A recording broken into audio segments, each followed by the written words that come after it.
বিশ্বের দ্রুত বর্ধনশীল মেগাসিটিগুলোর তালিকায় বড় পরিবর্তন এসেছে।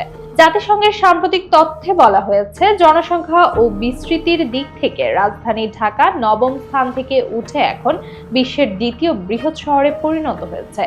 নতুন প্রতিবেদন অনুযায়ী বর্তমানে জাকার্তা বিশ্বের সবচেয়ে বড় শহর, যেখানে 4,19,00,000 মানুষ বাস করে। এরপরে 3,66,00,000 জনসংখ্যা নিয়ে ঢাকা দ্বিতীয় বৃহৎ শহর, আর টোকিও নেমে এসেছে তৃতীয় স্থানে। জাতিসংঘের ওয়ার্ল্ড আরবানাইজেশন প্রজেক্টরস 2025 রিপোর্টের উল্লেখ করা হয়েছে, বিশ্বব্যাপী মেগাসিটির সংখ্যা বেড়ে দাঁড়িয়েছে 33-এ, যাদের মধ্যে 19টি এশিয়ায়।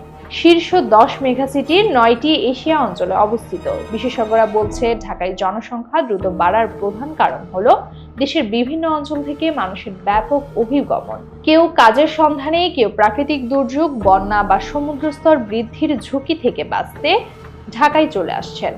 প্রতিবেদনে আরো উল্লেখ করা হয়েছে, যদি এই প্রবৃদ্ধি অব্যাহত থাকে, 2050 সালের মধ্যেই ঢাকা বিশ্বের সবচেয়ে বড় শহরে পরিণত হওয়ার সম্ভাবনা রয়েছে।